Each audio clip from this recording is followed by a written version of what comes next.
आज हम बात करते हैं चंद्रकला नाड़ी के एक विशेष सूत्र के बारे में। जन्म लेने वाले जातक के ननिहाल और दधियाल में कौन सा पक्ष बहुत अच्छा होगा, इसको आज जानेंगे। चंद्रकला नाड़ी का एक विशेष सूत्र है, यदि किसी भी राशि को 150 नाड़ियों से बांटा जाए, क्योंकि चंद्रकला के अंदर 150 नाड़ियां होती हैं, तो चंद्रकला के अंदर जो 150 नाड़ियां हैं उसको अगर एक राशि को 150 से डिवाइड करते हैं तो 12 कला आता है।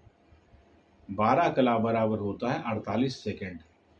एक कला बराबर होता है 4 सेकंड, मतलब एक कला में 4 सेकंड, 12 कला में 48 सेकंड।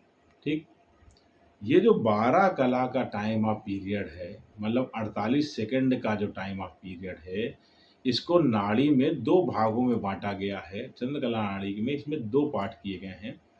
पहली वाली 6 कला, मतलब पहले वाले 24 सेकंड को पूर्वार्ध कहा जाता है, बाद वाले 24 सेकंड को उत्तरार्ध कहा जाता है। मतलब 12 कला के दो पार्ट हैं, 6 कला पहले, 6 कला बाद में।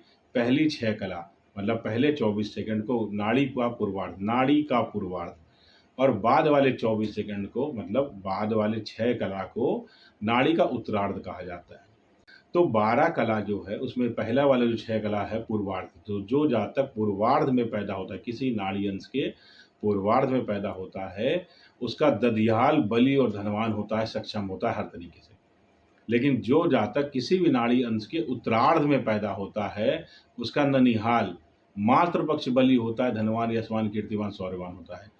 इसका मतलब है कि अगर आपको मैथमेटिकल कैलकुलेशन नहीं आती है, आपको गणित गणना करना नहीं आता है, नाड़ी कैलकुलेट करना नहीं आता है, नाड़ी के अंदर आप सूक्ष्म लेवल पे गणना नहीं कर सकते हैं, तो सबसे आसान फार्मूला आज मैंने आप सिखाया है कि आप सिर्फ ये देखो कि आपका ननिहाल ज़्यादा बली है कि दधियाल ज़्यादा बली है।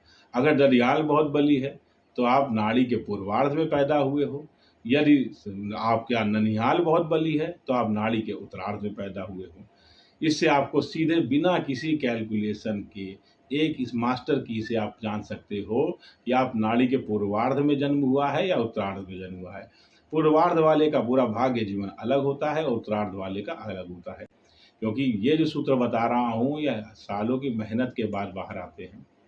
ये कहीं भी कोई भी किताब में डायरेक्ट आपको लिख करके पका पकाया नहीं देता है किसी भी पुस्तक में।